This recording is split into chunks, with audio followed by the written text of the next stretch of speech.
We're in the American Midwest this week, on the border between Ohio and Indiana. The little town we're here to visit, College Corner, is actually right on the border, which is to say, one building we're visiting is in Ohio, another one in Indiana, and they're about a block away. The town is the intersection of two states. It's the intersection of, I'm told, 5 counties. And in a way, it's the intersection of a lot of other things. You wouldn't expect to find Audi LMP cars in the middle of nowhere, Ohio, or nowhere, Indiana, other than we're not that far from Indianapolis. But the thing is, this is also the home of Brad Kettler. You may remember that name from Champion Racing. Brad was active in the R8 program, the R10 program, the R15 program, now the R18 program. He's been an engineer on the winning team at Le Mans the last 3 years running. That's a pretty good record.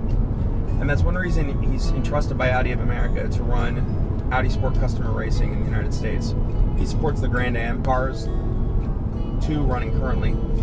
He supports the cars running a World Challenge that run through GMG. It's a pretty busy bit of business on its own.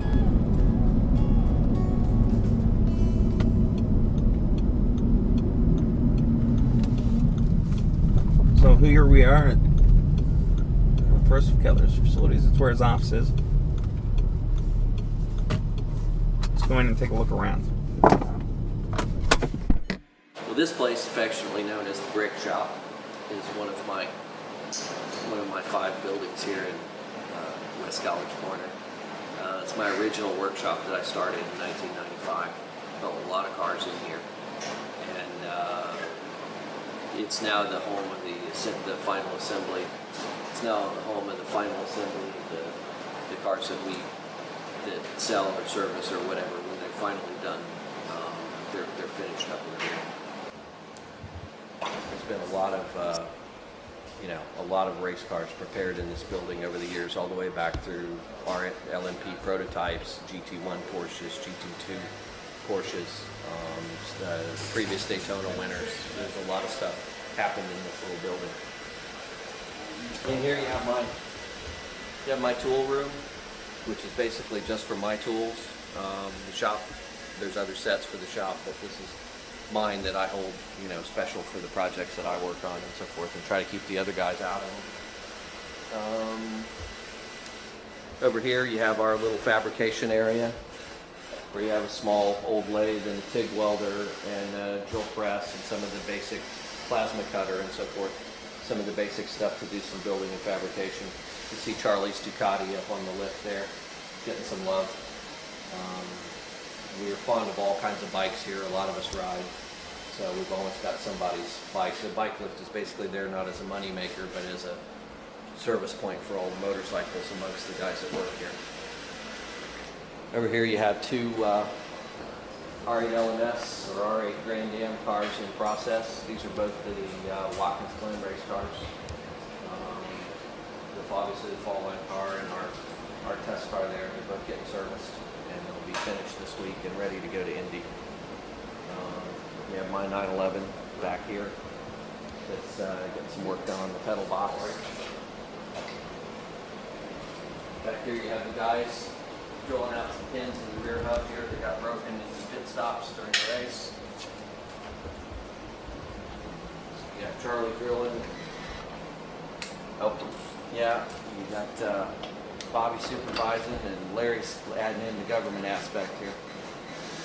So the guide pins for the brake drums are easily damaged on these hubs, and it causes the brake drum to come out of alignment. Tell us about how you got started here. I finished up a job with company Roar Racing down in Cincinnati, and I lived up in this little community. This little community of College Corner was where I moved out to when I was a college student, because I could have an apartment in town or I could have a small house out here with a garage.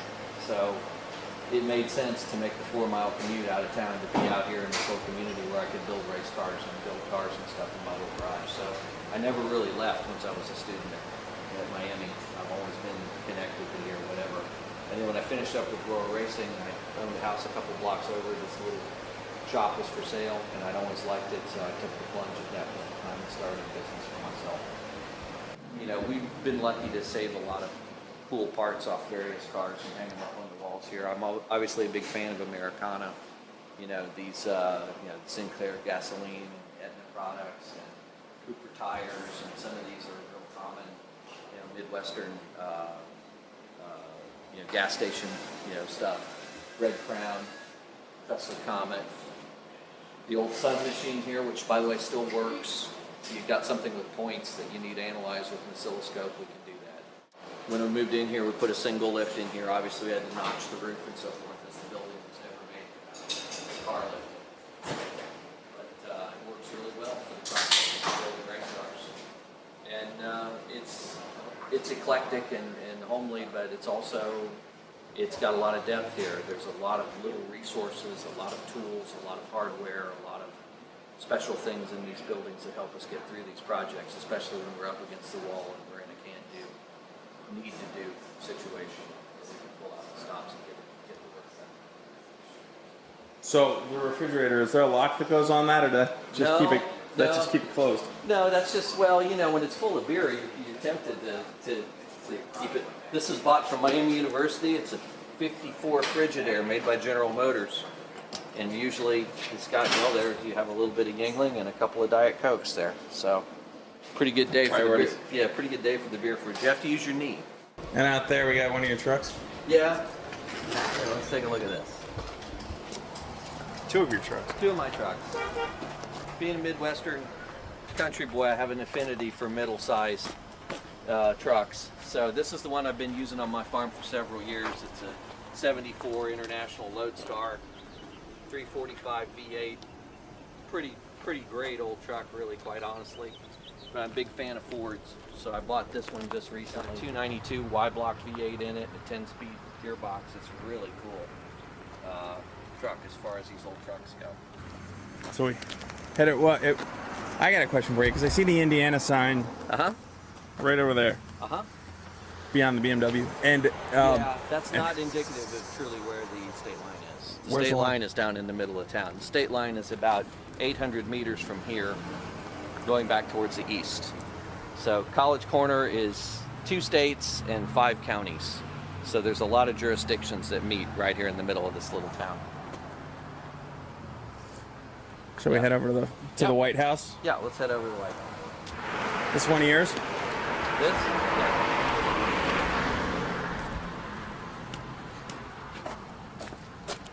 My Honda Valkyrie might possibly be my favorite mechanical thing that I own, just because it's so outrageous.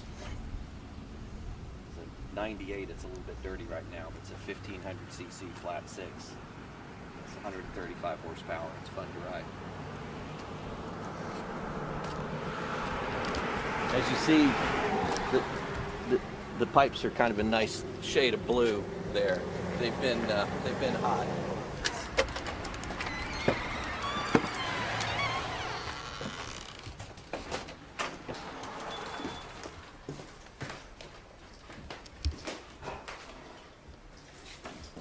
All right, here you have basically our business office where Allison and I work, and which has been my office for, you know, quite some time now, about 15 years or so. So it has collected a lot of memorabilia over time, especially pictures and so forth. And this is a place where we display a lot of it. So we put up a lot of stuff here. I mean, of course there's more to put up, but we've kind of put up a lot of photos from David Wendt. He's done some stage photos for us and has done all the photos for our website and so forth. And we're quite proud of the stuff he's been able to do. And honestly, I probably haven't done a great job collecting memorabilia, because I really don't aggressively go after it. It's just one of those things that you're doing it for so long, you naturally collect some of it. This is 1999. That's the Porsche GT1, the champion Porsche GT1 there. So a good friend of mine, Don Evenson, did these illustrations, and they're really cool because he would do a hand flat sketch with charcoal, and then from the same vantage point take a picture, and then finish them with colored markers, felt tip markers was Mojo how he came up with that process. And it's a really kind of cool mixture between a photograph and an artistic, rendering. This is Le Mans 2003. We got the little trophy that year. Ran an absolutely flawless race, completely technical, tough, trouble-free, perfect race. Not enough pace, and got beat by the Bentleys. Car came through completely unscathed, with no issues, and we did 4 more laps than the guy that won the year before. Wasn't our year. Wasn't meant to be. Cool. So, on in here.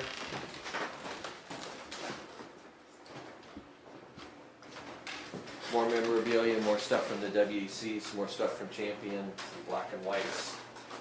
Hit there.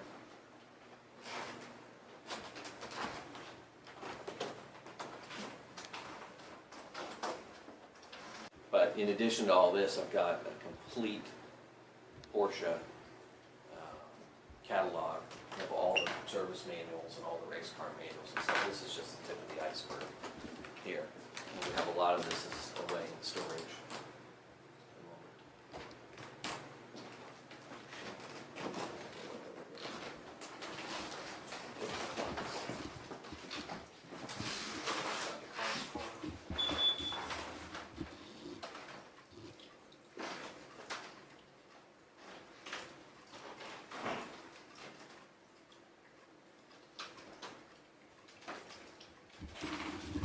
Why Los Angeles on the clocks? What's that? Why Los Angeles on the Germany of College Corner? Because that's left over from when we were the parts and technical support for customer racing for Porsche, and we had to do business with Santa Ana. So we had to be constantly aware what time it was in Santa Ana. Looks like they're still accurate at this point. We set them a while back. Yeah, this shelf's pretty cool. It's where I put the best stuff that we have. There's our winner poster from Roar from 1997 to GT2. And then we had a category win in the race in 1998 at Daytona with that car. There. This car was relevant to Audi history because we raced this car in the United States in professional sports car in 1997 and won the championship. We won it with a very unknown Scotsman named Alan McNish. So that was his first real kind of breakthrough championship. And I was his engineer. So I remember we got the directive to run that car, to race that car, the second half of the season. And I spent the first half of the season in Europe learning how to run it and set it up and so forth.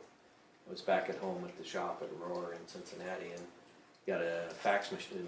The fax went off, and I went in the office and peeled the old dot matrix fax printer off, and I looked down on the thing of who was coming to drive the car for the race in Las Vegas, and it was Alan McNish. And I went out in the shop and I said, "Has anybody ever heard of this? Anybody ever heard of this Alan McNish?" And everybody, no, universally. We didn't know who he was. So, first time we met him, he came dragging into Las Vegas Motor Speedway with his great big duffel bag behind him, about the same size he was. And I thought, holy hell, what we got into here. And he was dynamite, as he still is. And that was the beginning of our relationship, so we've known each other a long, long time. What year was that? 97. Yeah. It was him and Andy Pilgrim drove that car together. Well, he came on fast then because he won '98, right, with Yost in Le Mans. No, it was with Porsche. That was a It was Porsche. with Porsche factory effort. Yeah, in a GT1 98, which was actually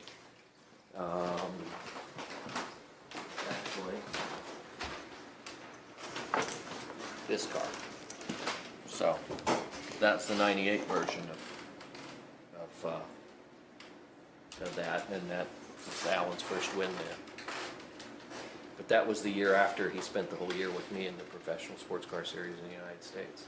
And I think he learned a lot about racing sports cars, because back then, previously, he'd been open-wheeled and so forth. And I think he took a lot out of that, and I was always very proud of him to get that first win. And of course, based on what just happened a few weeks ago, I'm obviously very proud of that as well. This is a little print of an R8 LMP car that was built here in West College Corner in the shops that you're seeing by myself and Bobby Green and Greg Martin and a few of my other people. And this is a replica R8 LMP car, running replica. We gave it a number 607. It's owned by a fellow named Jim Rogers, and I would contend it is one of the very best R8 LMP cars ever assembled, because of the care and not that the rest of them were assembled without care, but we had the time to polish and really perfect almost all the systems on the cars. We really put it together. And this was finished, and we finished this July the 9th, I think, 2009, something like that. And this is one of the first big build projects we did here for quite some time. It turned out extraordinarily well. It was a thing of beauty when it was finished.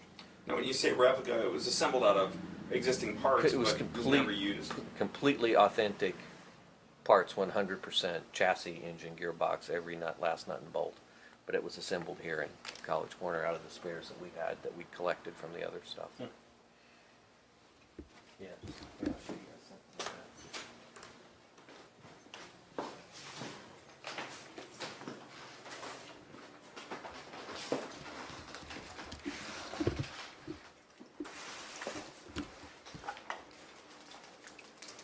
Here is this kind of what sufficed for proof of what we did, and these are some of the build pictures of the car, and you can see, I don't know if you guys can look and see here, but the car photographed extraordinarily well. And then we used our own R8 605, which was a Le Mans winner in 2005. We used that as an example to show the dimensions and the specifications and everything that was on the car. So we use it as a comparison. Now, people who may see that car out running at events nowadays, it's running a livery identical to the one 605. No, it's in champion livery. So Is it looks fully like number 3, what you're going to have here with this one.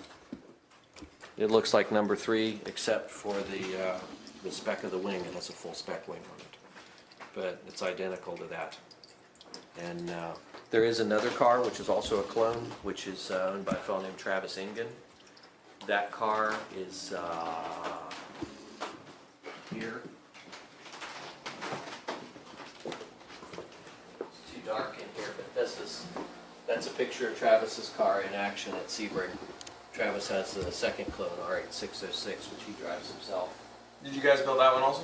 That one was built at Champion Racing.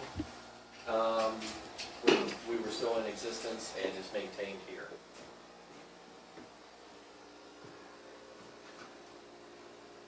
Signed WC.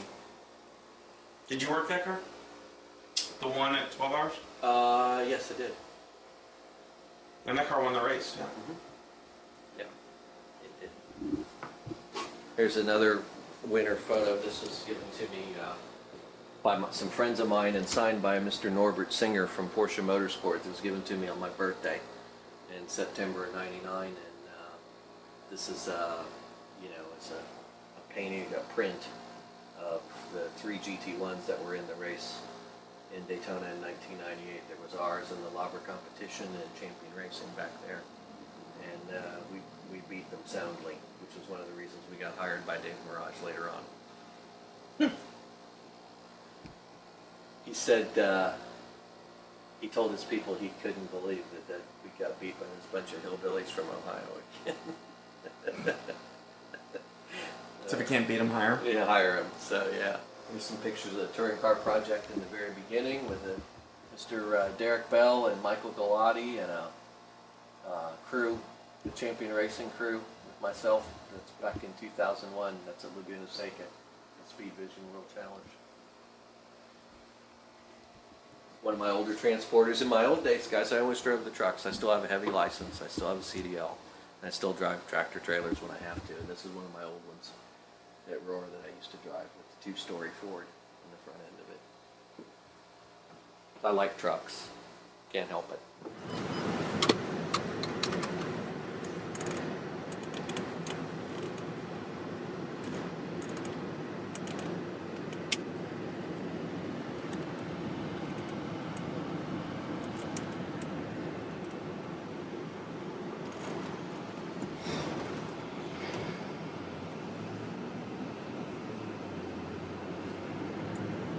So we were just in Indiana, and it's literally this far to Ohio. There, you just cross the state line. The state line actually runs straight up the middle of that street. Right there. And it cuts catty corner across the property. It's definitely one of the odder shaped.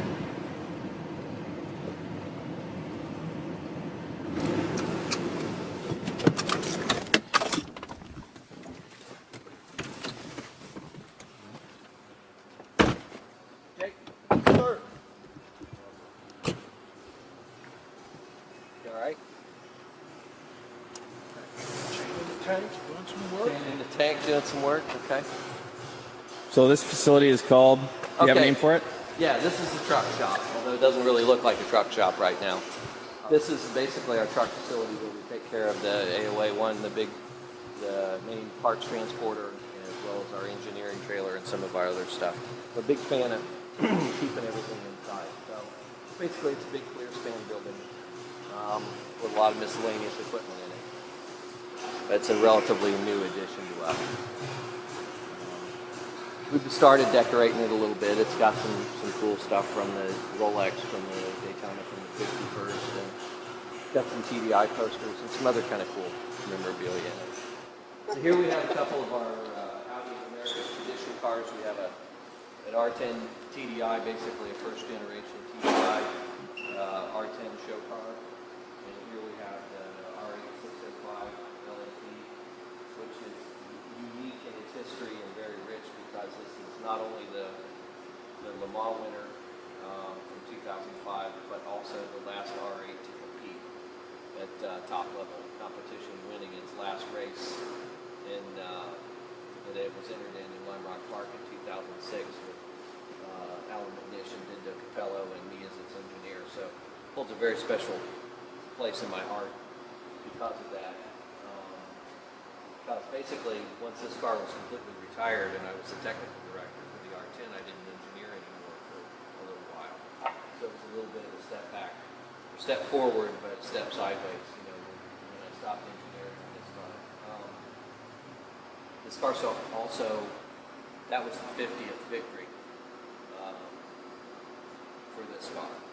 Not for this particular car, but for the car in general, that was its 50th. Overall victory. 50 out of 69 starts, I think. What happened was we had fairly specific instructions to what we were supposed to do that year. It was decided late in 2005, early in 2006, that Team Champion would take on the R10 TDI after Le Mans. So that meant that basically in the American Le Mans schedule, after Le Mans that year, was Salt Lake City was the first race, and I think there was 8 or 9 races after Le Mans in the American Le Mans series. So we brought the R10 TDI to Sebring and won the race with it. One car came through and won the race. The other car had an engine problem. The yellow car won that day. So we're talking about red and yellow. The yellow car won that day, and then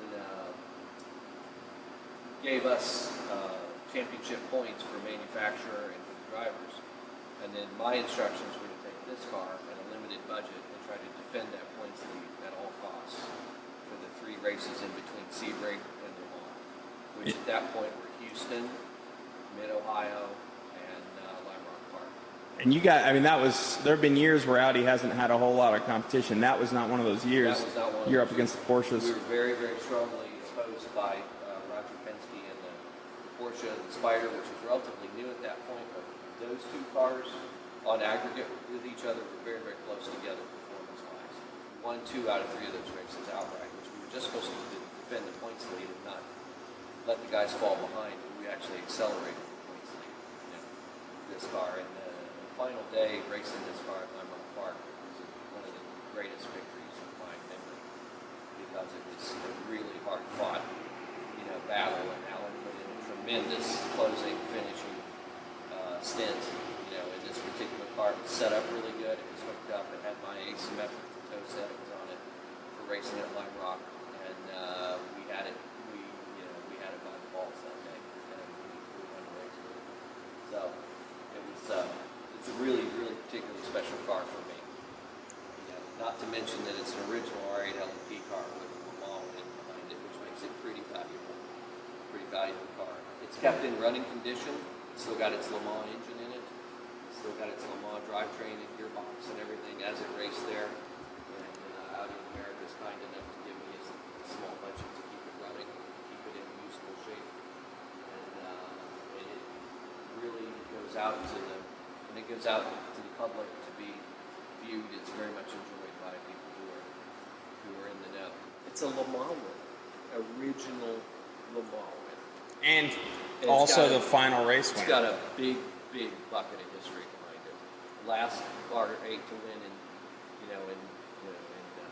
current competition. It's got a lot of stuff going for it. In my time engineering on these cars, I had 17 victories engineering an R8 LMP, which is over twice as much as the next guy. The next guy's Joe Hausner from Audi Sport. I think he had 8 or 9. This is sequence number 20, so this car would have been built about 2003. The chassis would have been built. So it was put in, does that have racing history back that far? Yeah. This was a test car, and this was also a car assigned to Tom Christensen and Capella for a short period of time in 2004. Did it mostly ALMS or did it do Le Mans? ALMS, and I can't remember if it's got previous Le Mans run on it or not. I should know that, but I don't. But there's if you want, guys, the proof's in the pudding right there. You see that tarnished green sticker there? That's what makes it worth all the money. That Le Mans Star 3 2005 signature, from the ACO. That's the sign of authenticity. Also, Lime Rock. Yeah. What, the map or the sticker? No, the sticker. The sticker. The yeah. screening sticker. Right. This was always cool.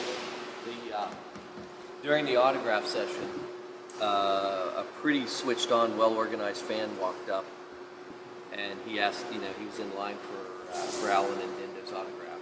And after he got that, he handed us 2 of these stickers that he'd had made before. And I thought they were so brilliant that we put this one specifically for the rear view in-car camera so that it could be seen, well in view of the in-car rear view camera. And that wasn't done by us. That was a fan that did that all on its own. And he brought it and gave it to us as a gift, and I thought it was so cool that we went ahead and stuck it on the car that day. Because our other car was a diesel. Here we have remaining in stock, very slightly used. R8 Grand Am was used in Daytona this year, had second place finish with Team APR. It's been completely rebuilt since then and is offered for sale here today. It's just you see it sitting here, just bare carbon. That's the way the car's delivered, unless you want it wrapped a particular color or whatever. It'll be delivered to you that way. The car's completely overhauled and ready to go. Just needs we need to know some specifics if someone bought it, what they're going to do with it first. We can set it up for them. So this is the car that got second place at Daytona? Second place, yeah, second place at Daytona. R8 453. One of the first batch of R8 Grand Am cars that were made. Up here on the shelf we have 2 R8 Grand Am chassis. I had these chassis built 2 years ago because we have a unique roll cage architecture that we have to adhere to the Grand Am specification, which means that we have 7 of the tubes in the roll cage are actually different in diameter than the standard car. And that was Grand Am made you do that, right? Right. Grand Am made us do that for the for the impact protection and so forth, so that they could be accepted by their rules. So we have 2 in spare there, which are either could be used if somebody would manage to bend theirs, or if we have a need to actually have a car produced, we could send these back and have them built into race cars. Another sign of Captain America. Huh? Another sign of Captain America. Yeah. Oh yeah. Yeah. What you It's don't round. realize is all these hoods are different. If Oh, you are look they? at them, they all got different ductwork and different fender flares. That's why they're orphans. So they're obsolete. They're obsolete. Yeah. Obsolete. So, speaking of obsolete, we should go next door and look at some of the other stuff. Okay. Let me turn on the lights in here.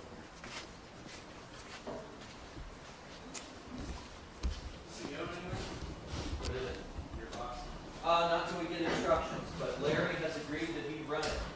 Yeah, I can believe the space truck for Larry, man. Right. So, Larry's agreed. Structure by trade to be able to make it to Detroit. Right, exactly. He's agreed to run it if we need to run it. So let's start with this red one. This red one is my car. This was bought sunk in the mud in Zanesville, Ohio a couple of years ago and saved by me. It was actually my dental hygienist. She used to tell me her daughter had an S6, this and that and whatever, and I never really believed her until she showed me a picture of it. I tried to sell it to me, so I ended up buying it from her. It's a 5-cylinder turbo. It's an original car, more than 200,000 miles on it. Runs fantastic. It's one of my favorite cars ever. I mean, it really is. I mean, the quality of the way this car was built and so forth is just outstanding. And even in today's world, even though it's a little bit slow by modern standards, it's a lovely car to drive.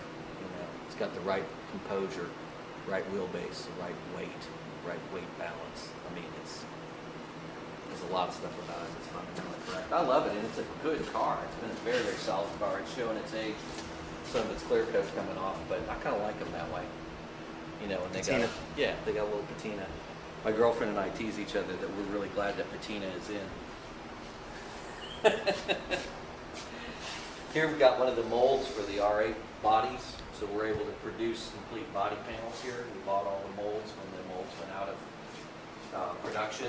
There's a company in Austria called Vetcha, and I made a deal and bought all the molds from them, so we're able to actually produce brand new body panels for certain needs if somebody damages one or wanting to build a new car.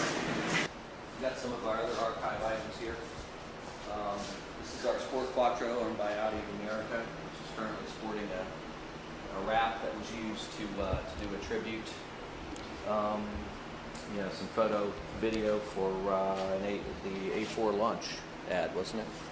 Yeah. And so it's still got the wrap on it. That'll be coming off here quite shortly. And the car is beautiful red underneath.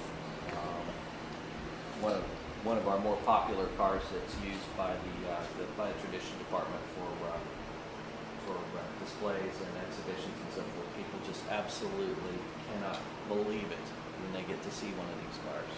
They are incredibly rare, but it's amazing how much enthusiasm people from the brand have for something like this. So this car, maybe a less fond memory of this car, but this is for the people who are watching Sport Quattros closely and who are fans, this is the car that was dinked up a little bit by an ex-rally car driver. Yeah. Looks like it's doing pretty well now. It's doing pretty well now. We rebuilt it here. It had a very unfortunate encounter with a dirt bank on Mount Olympia, trying to do some video up there. Unfortunately, we didn't get any video with it. It was crashed on its very first pass and did substantial damage to it, pushing the engine back and destroying the front bumper and the grille and the left front fender and a lot of the underpinnings. And myself and my guys rebuilt it. We straightened the chassis, we pulled the engine out, and very pleased. All of this bodywork in the front, including this grille and this bumper, were completely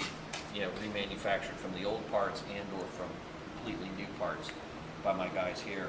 And our painter Kirk did an incredible job painting it and finishing all the details on it. And I'm very, very proud of it. It looks really good. And these are hard cars to find parts for. You don't get new pieces for them. You either have to make them or trade somebody for them or whatever. And we found that the handmade nature of this car, that even trying to just do a replacement bumper on it and so forth would be so much handwork to get the contours correct, that we could just go ahead and make one here before we could buy another one. So Those lights are new, yeah? yeah, the lights we added, we wanted to make it, the whole idea with this livery was to make it look like one of the very first Quattro. And real purists from that era will soon note that the very first Quattro was a long wheelbase, standard wheelbase car, and this one's not. We don't have one of those, so we dressed up this one to look like the one of the original Quattros, and I think it does a pretty good job. And it's been a big crowd favorite every place it's been ever since it's had the wrap on it. But the wrap will come off. We do have some reservation because of the nature of the old fiberglass and the enamel paint on the car, that we could have some adhesion problems, and we don't want to leave it on there too long and tempt fate and not be able to get it off. Here we've got one of our favorites, and one of the local favorites. All the locals come out and look at what's running when they hear this thing running. This is retired Champion Racing RS6 from the World Challenge Series, and it's kept here in running order by us and used again for exhibitions and displays and whatever. And so this car is completely in running order. All its electronics, all its faculties, it's ready to go. It can be put on the racetrack the way it is. And we're very pleased with it. We've been fortunate enough to have Audi give us a little bit of money to maintain it and to keep it in working order, and it's literally on the button. So it's the original 4.2 liter twin turbo engine, 315 tires on all four corners, 800 foot-pounds of torque, etc. It's a real monster, this thing is. This was the Car and Driver did a road test, acceleration test on this car as compared to an RS6 street car, and had it with Mike Galati driving it at 0 to 60 at 2.7 seconds. So it's fast, very, very fast. Yeah. He could do that, the test driver couldn't. He did it. He did it. Galati was able to do it. So he knew just how to do it. He had the recipe. I mean, you always remember there was that ad that Audi ran that it was a launch in the rain, but just passing everything. Yeah. The car was unbelievable. With 4 315s on it? Well, are you kidding? I mean, those are the back end of a Corvette had 2 315s. So you can imagine with 4, how much traction you have. This is an earlier World Challenge car. It was also a championship car used by Michael Galati, which is an RS4 competition, 2.7 liter twin turbo car, just a generation before the RS6. This car's in running order mostly. We're still working on stuff with the ECUs and some other things, but we've had it running, and it's kind of a work in progress at the moment. But it's in extremely good original shape, and just as it finished up the World Challenge season in 2002.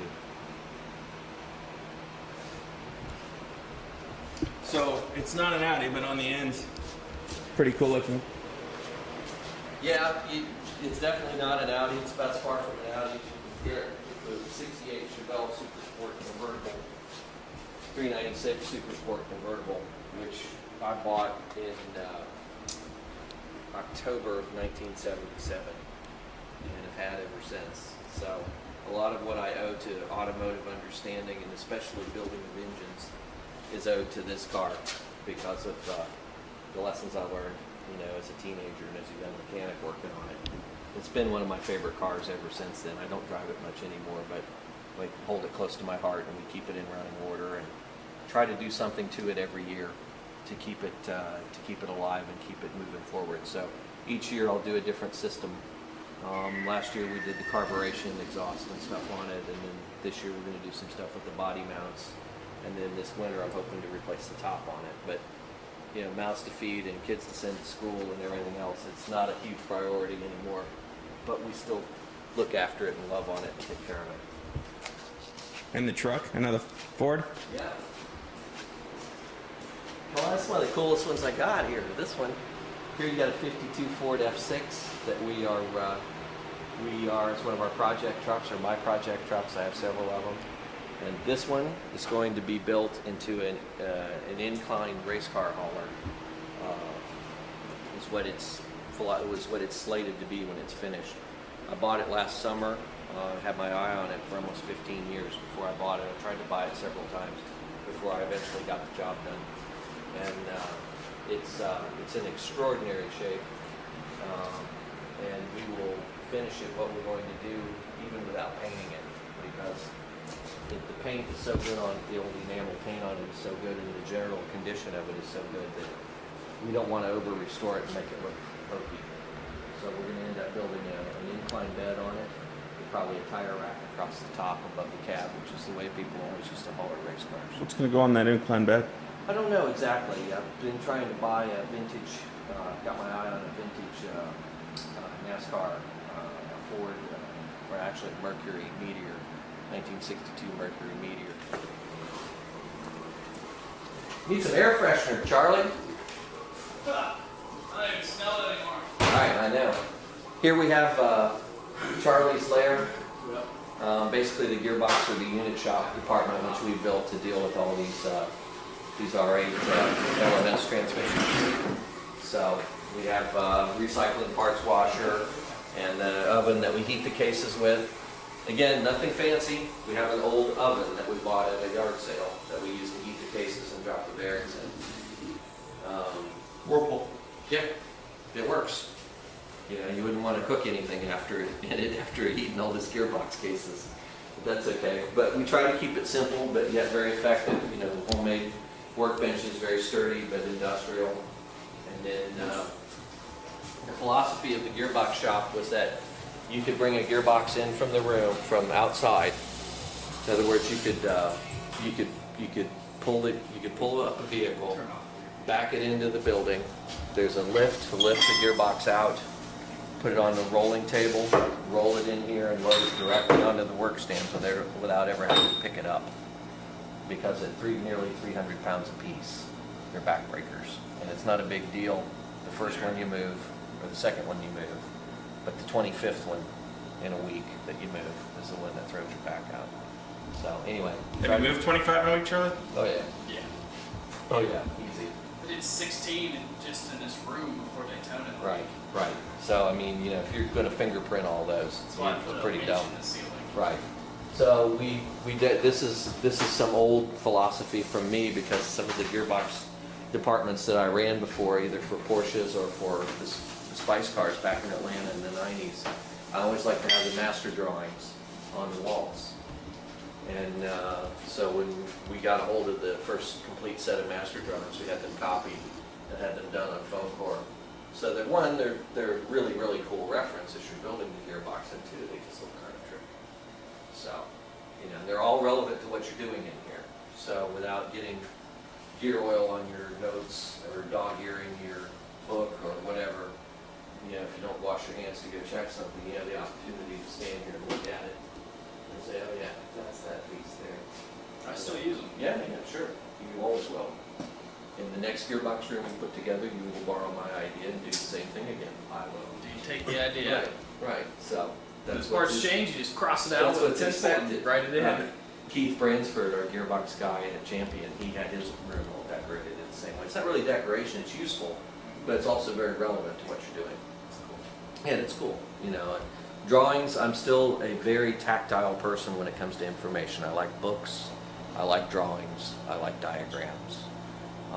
Nothing against electronic media whatsoever, but it's just that from my era, you know, I was building race cars before there was email, so I still have the ideas about doing things off of paper drawings and spec sheets and so forth. So, and it's, you know, as it proves with his generation, it's still relevant. You know. So you expect BDM mostly. Right. Some things you just can't really improve on. Charlie's also done quite a fair amount of amateur photography and taken some pretty cool shots with a few of these things. Are most of these yours, Charlie? Yeah, most of Those are all mine, yeah. those are all Charlie's. Well, yeah. except the R18 with the shuttle in the background. It's Right. Dan. You didn't shoot the R18 with shuttle? That was That was Dan. Dan. That. Dan, I was there. Dan did that one. Something, and they got so pumped up with the R18 there. There's so many people came to see it. They were so in love with the idea of this e-tron flywheel accumulator thing. They just dug it, you know, that they really kind of opened up and said, okay, you guys want to see this, want to see that. And then it was at their suggestion that we did like a tour of photos at the front of their like crawler building and at the, by the monument for the space shuttle and here and there. I think Dan did 4 or 5 locations. So he took the actual race car, moved it around, and they did. You had to drive all the trucks in, right? I had to bring all the trucks in and out. They wouldn't let the Germans. They wouldn't let the Germans do it. So My favorite is, WeatherTech unloading out of the trailer right after winning. Well, that was not right after winning, but it was pretty cool having we've had them all back now. With the WeatherTech car looking exactly as no, the coolest car here is this fucking Buick here. That's gonna be Buick, yeah. That's the one that's gonna be the gasser, yeah. That's gonna be the baddest ass gasser junkyard dog you've ever seen when we're done with it. 1,000 Because horsepower. we're not gonna paint it.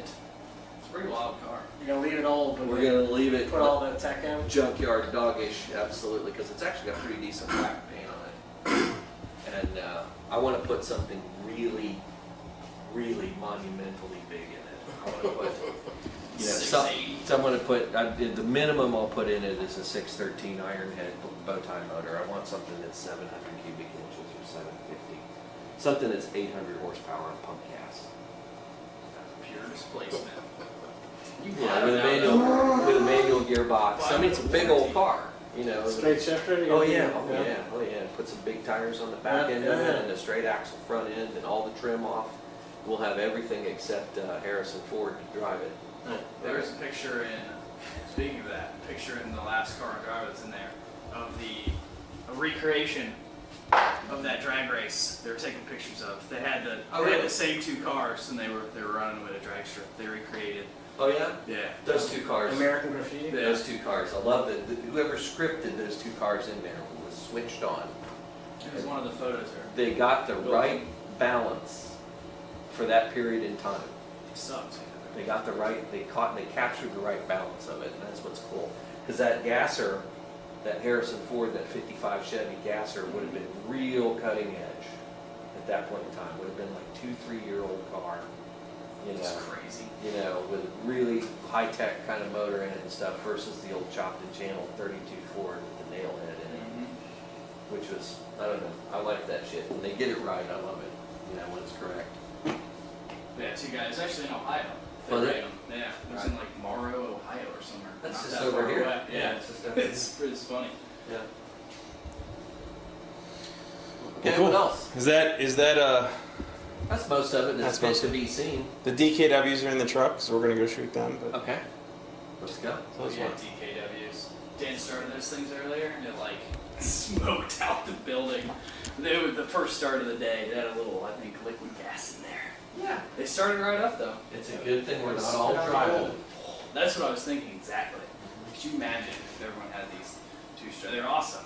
Well, the West Berliners used to say that, before the wall came down, all the Eastern guys driving the Trabis, when the wind would blow from east to west and blow all the 2-stroke smoke across the border there, that it was stinky. It was nasty. Smell the other side. Smelly, because you could smell the Trabis over there running. And, they're pre-mixer, sloppy, slow-burning 2-strokes, which are cool engines, but they just put out so much We're pollution. coming back in the dirt bike It's world. amazing. Yeah, well, KTM is re-releasing. it's a great way to make 2013. great way to make And Honda. It's a great way to make power.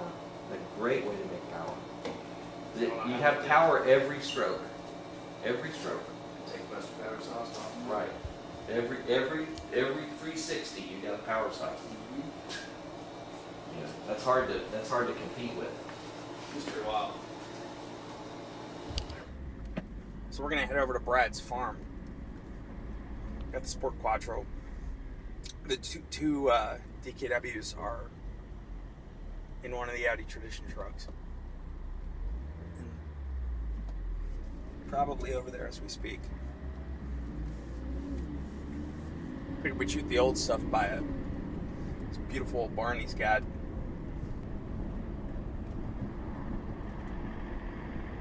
This whole day has been really surreal. The amount of experience between Brad and his staff, real geeks for the brand, would probably go nuts for this. I mean, they've got experience from touring cars essentially with the Speed World Challenge stuff back then, to LMPs, to Grand Am to the R8s running in the Speed World Challenge today. Mechanically, they're nuts. I mean, they work on anything. He's got the 911 there, got the Gasser Buick, which is also out here at the farm. So it's not just, they're not a one-trick pony. It's not just Audi. It's really everything. And that's what's so cool about these guys. I mean, it's kind of fast and loud plus Audi Sport customer racing plus Audi tradition. We have to be pretty thankful to them for letting us take up their entire day. And here it is, 7 o'clock. Nobody's got dinner yet, and they're welcoming us over to Brad's house just so we can do this shoot. So we're going to knock it out rather quickly.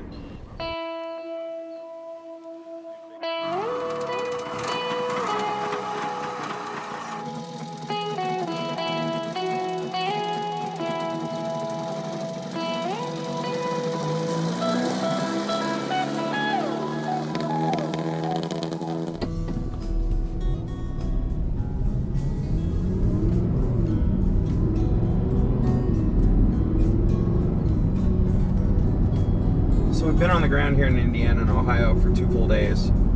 Somehow, throughout the busy schedule, Brad and his team couldn't have been more hospitable in showing us around, letting us move cars around to take a photo here, situate and do another photo there.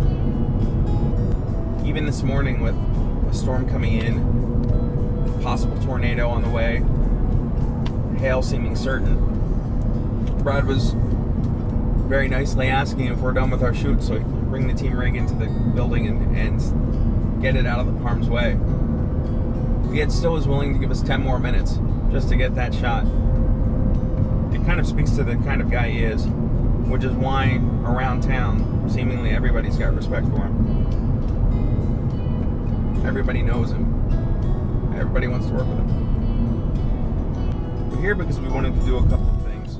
Kettler, his company, his story, it needs to be told.